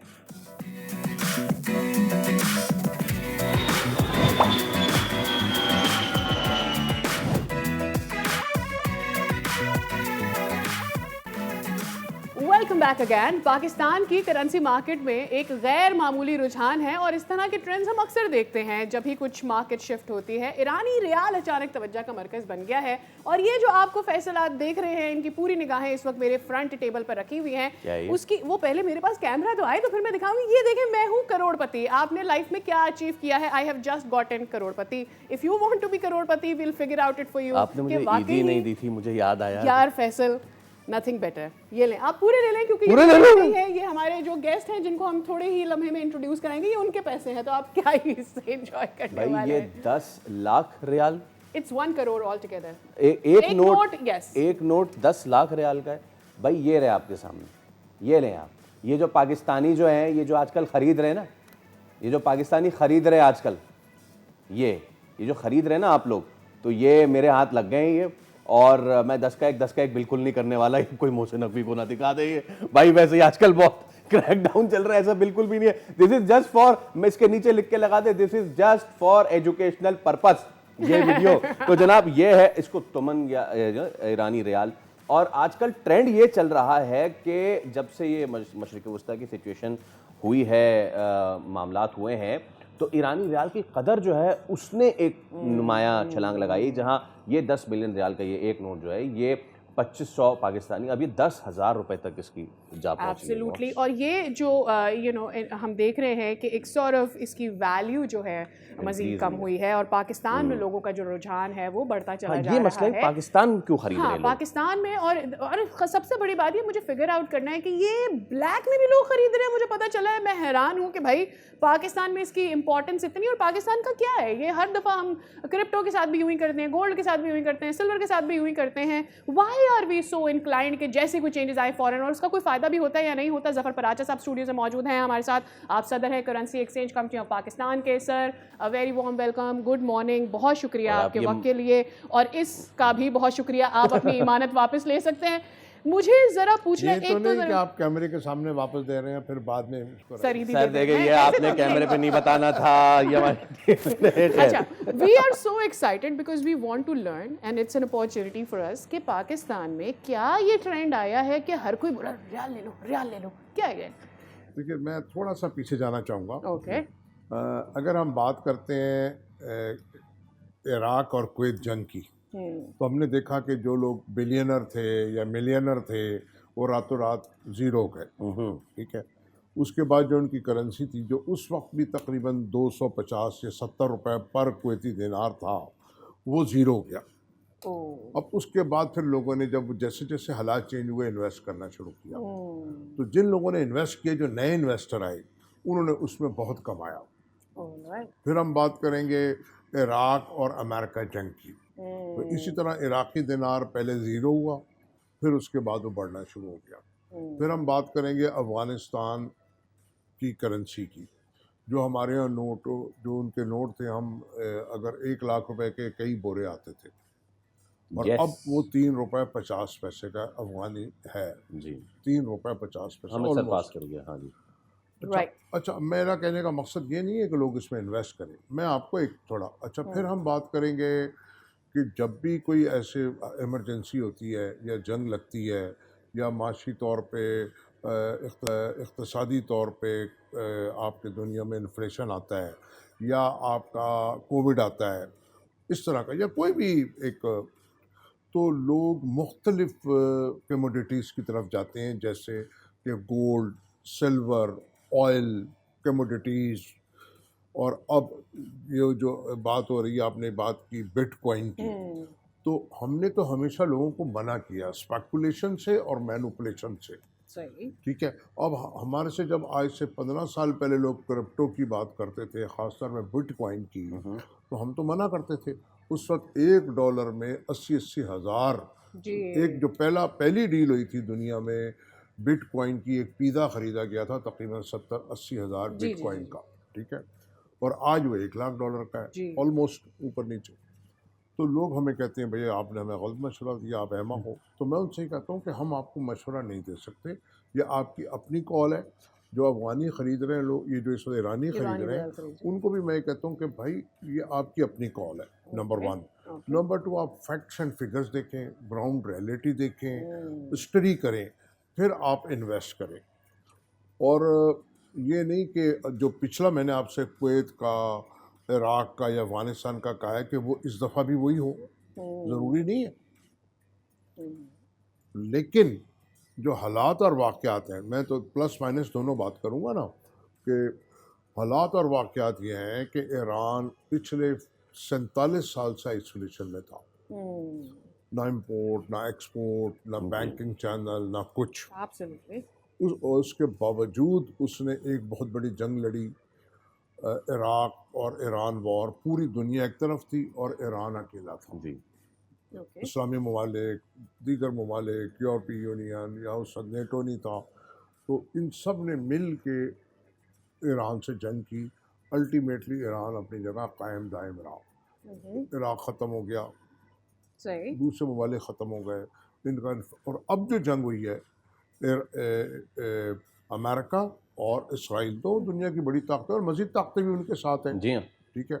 तो उसने अपने आप को साबित किया कि दिफाई तौर पे, माशी तौर पे, सिफारती तौर पे, अखलाक़ी तौर पे, और अपना जो इंडस्ट्रियल जो उसका इंफ्रास्ट्रक्चर है, उसके तौर पे भी वो मजबूत है। ऑल राइट सही। कहीं कोई अफरा तफरी, कोई शॉर्टेज, कुछ सर, नहीं क्या है। ये ब्लेसिंग इन डिस्गाइज है ईरान के लिए कि हम उसके रियाल की इतनी वैल्यू बढ़ा रहे हैं, खरीद के like it happens of for dollar in Pakistan, you know the lot of people वो डॉलर में इन्वेस्ट करते रहते हैं और फिर हमें ये होता है कि भाई इतना इन्वेस्ट क्यों करो, उसकी डिमांड क्यों बढ़ा रहे हो इसकी, यू नो। जी, actually। So is it a good thing somehow for Iran कि पाकिस्तानी इतना रियाल खरीद रहे हैं? But bad thing for us कि हम स्पेकुलेटिव बाइंग कर रहे हैं। देखिए जनाब, बात यह है कि ईरान की अगर हम कन्वर्जन देखें जो अगेंस्ट डॉलर, तो ये 1970 के एक उसमें पीरियड में, 70s के पीरियड में, ये $1 में 70 रियाल आते थे। ओके सही। और अब इस वक्त $1 में 5 लाख रियाल आते हैं, ओके। ठीक है। उसकी वजूहात मैंने आपको बता Yeah, दी yeah, है, we know about ठीक है। और इस वक्त ये जो ख़रीदारी हो रही है ईरानी की, मेनली पाकिस्तान में हो रही है। सही। उसकी कई वजूहात हैं, ओके। जिसको ज़मीनी हक़ाइक़ कहते हैं, ग्राउंड रियलिटी। देखिए, एक तो हमारी बॉर्डर ट्रेड जितनी है वो ईरानी रियाल में है, ठीक है, due to sanction of Iran. Okay. और बहुत बड़ी तादाद में हमारे यहाँ ऑयल भी आता है, गैस भी आता है, सीमेंट, सरिया, और वो आपका बिचुमेन, और बहुत सारी चीज़ें आती हैं, ठीक है। और अगर जो स्मगल आइटम लें तो आप इवन देन सब्ज़ी, अंडे, दूध तक वहाँ से आता है बलूचिस्तान में। Oh yes, paneers and the cakes and the तो बिस्किट्स। इसलिए एक तो लोग ये ईरानी रियाल ख़रीदने की यही वजह है, और एक दूसरा सबसे बड़ा मजहबी अंसर कि जो लोग ज़ियारतों पे जाते हैं, वो कहते हैं कि चलो अगर नहीं भी बढ़ा तो हम इसको वैसे इस्तेमाल यूज़ कर कर लेंगे, लेंगे। यूज़ कर लेंगे। तो ये कुछ वजूहात हैं। और फिर ये जैसे मैंने आपसे कहा कि 2015 में एक करोड़ ईरानी रियाल 50,000 रुपए के थे। जी सही सही। फिर 2018 में ट्रम्प साहब ने आके वो जो एटमी प्रोग्राम का जो एग्रीमेंट था वो उन्होंने कैंसिल कर दिया। तो फिर ईरानी रियाल हो गया 10 से 15,000 रुपए का, 1 करोड़, तो 10 मिलियन। और जब जंग लगी तो ये हो गया 2500 का। और अब जब जंग के बाद जो पीस टॉक्स हो रही हैं तो ये फौरी तौर पे बढ़ के 15,000 रुपए तक हो गया। सही। इस वक्त ये 10,000 रुपए है। डू यू थिंक बाजा साहब कि ये मैंने आपको इसका पिछला All तो right, फिर खरीद लें हम यानी क्या? कि इस वक्त, सॉरी आपकी बात हाँ इस वक्त जो रेट है वो जंग से पहले जो रेट था वो है। वो ओके, है अब मुझे ये बताएं, जंग खत्म हो गई, खुदा करे, हम इस पर आमीन कहते हैं सब।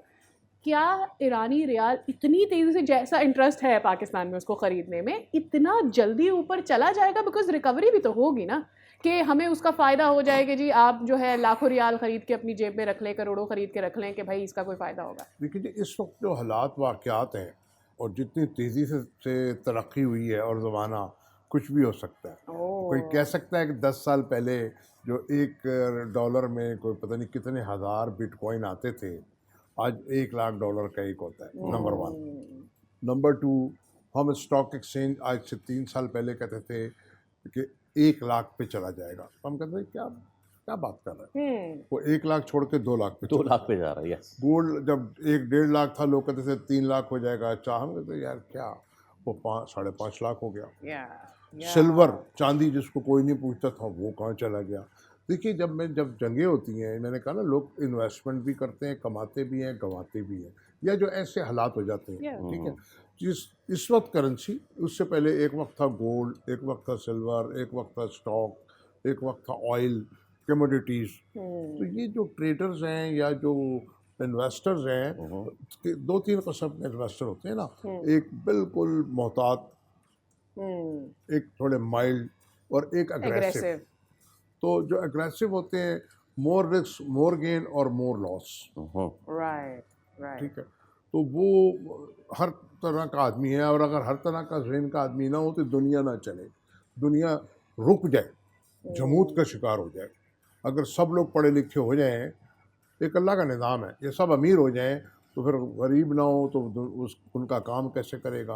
तो सारे गरीब हो जाएं तो उनको फिर पैसे कौन देगा। ये एक अल्लाह का निज़ाम है, उसने बनाया है। कोई आदमी उसी चीज़ में लॉस कर रहा है और दूसरा आदमी उसी में ठीक है। प्रॉफिट। फराज साहब, बस आखिरी मिनट हमारे पास, तो फिर क्या आप समझते हैं कि जब ये अमन हो जाएगा तो करेंसी ईरान की वैसे ही हो जाएगी जैसे पहले थी, या बेहतर होगी? और मशवरा नहीं दें पाकिस्तानियों को, लेकिन बस ऐसे हल्का फुल्का बता दें, ये जो धड़ाधड़ बाइंग हो रही है, करें क्या बाइंग, या फिर बस ऐसे ही? देखिए, धड़ाधड़ बाइंग तो ना करें।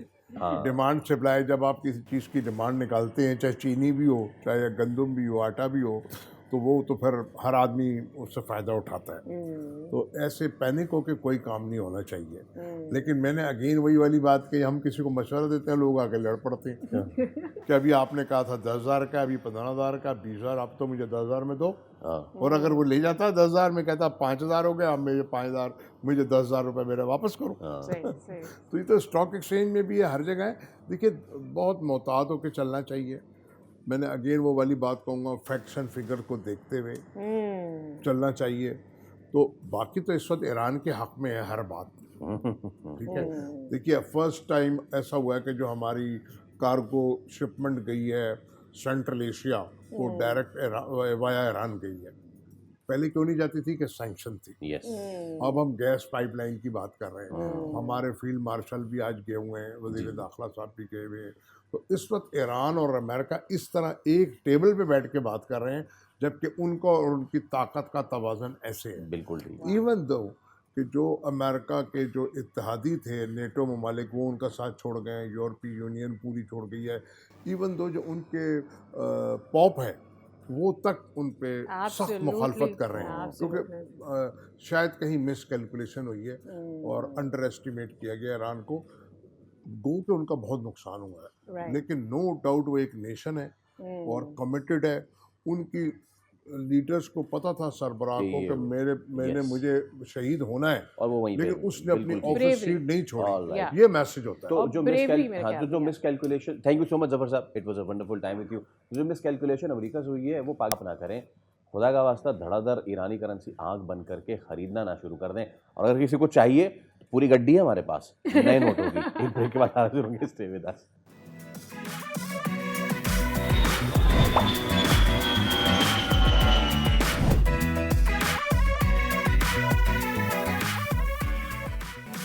Welcome back. कराची में ऑयल टैंकर की टक्कर और टूटी सड़क की वजह से हादसे का शिकार होने वाली जो 2 बहनों के जानी नुकसान के बाद रातों रात सड़क की अस्तरकारी कर दी गई है। यानी काम हो सकता था, वसाइल भी थे, लेकिन अनफॉर्चुनेट बात यह है जब कुछ हो जाता है उसके बाद कुछ होता है। अब इसमें मामला ये भी है कि जो काम हुआ भी है वो देर पा कितना है, क्योंकि इससे पहले भी अस्तरकारियाँ बहुत हुई हैं, लेकिन वो अस्तरकारी ऐसे उखड़ती है जैसे कभी वो वहाँ पे थी नहीं, ऐसे गायब होती है जैसे गधे के सर से सींग। बात करते हैं इसी मामले पे अमीर जमात इस्लामी कराची मुनीम ज़फ़र हमारे साथ मौजूद हैं। मुनीम साहब अस्सलाम वालेकुम और बहुत शुक्रिया आपके वक्त के लिए। मुनीम साहब, अब ये आलम हो गया है कि कोई हादसा सानहा होगा, उसके बाद फिर इंतज़ामिया जागेगी और फिर वहाँ पे काम होगा। देखिए जी, ये बात है कि इस वक्त कराची जो सफ़र कर रहा है वो पीपल्स पार्टी की कराची दुश्मनी की नज़र कराची के सारे इदारे हो गए हैं। अब आप ये देखिए, मरकजी शाहरा है, इस मरकजी शाहरा पर एक जगह नहीं, 2 जगह नहीं, 3 से 4 जगह पानी रस रहा है।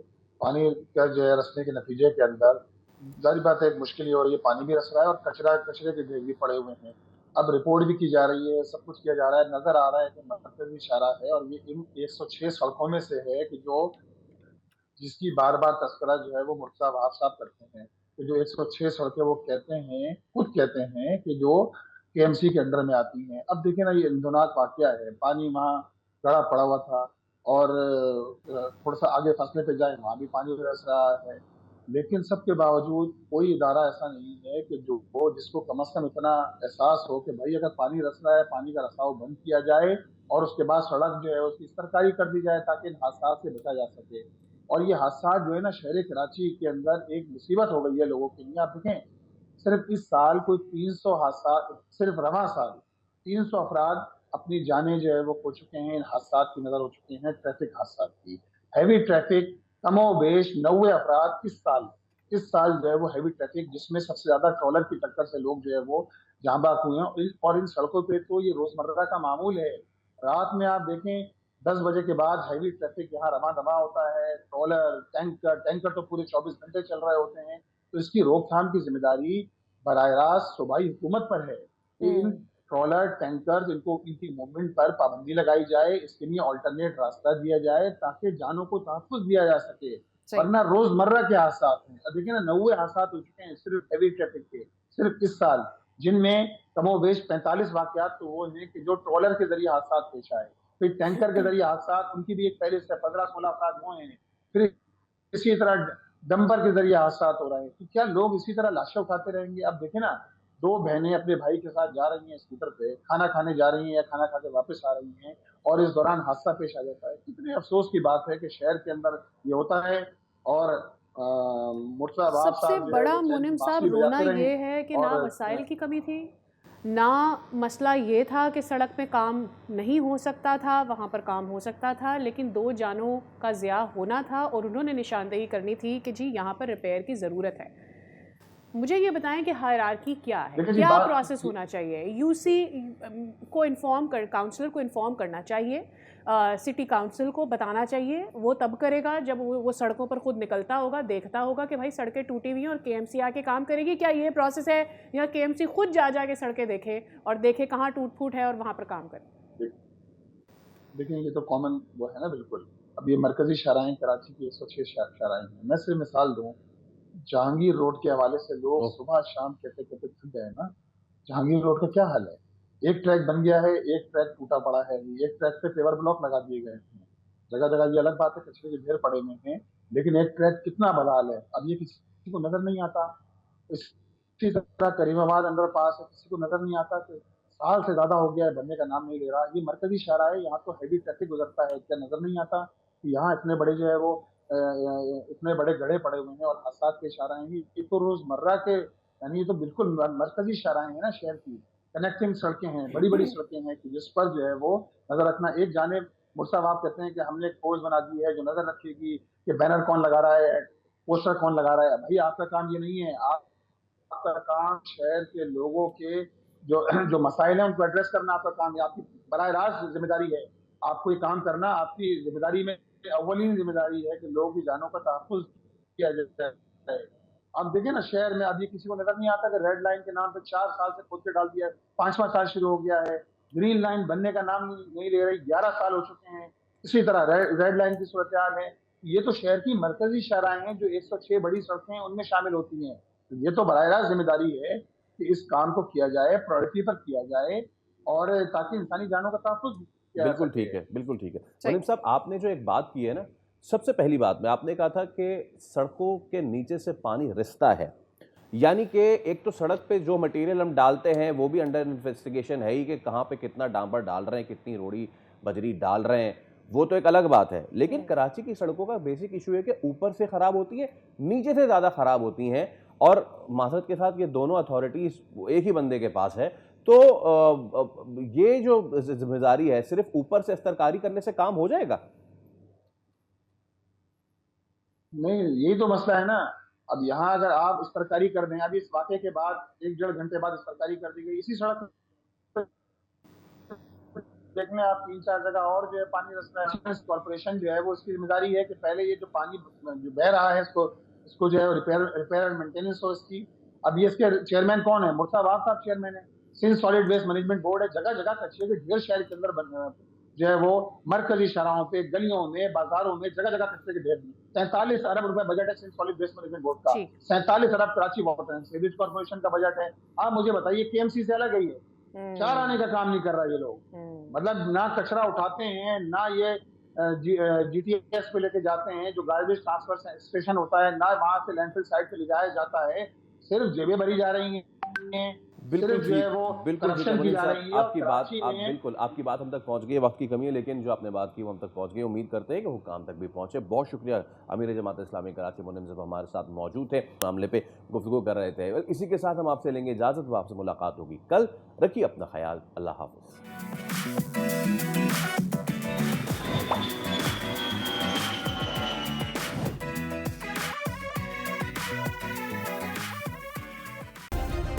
सब्सक्राइब करें और बेल दबाएं ताकि कोई खबर रह न जाए।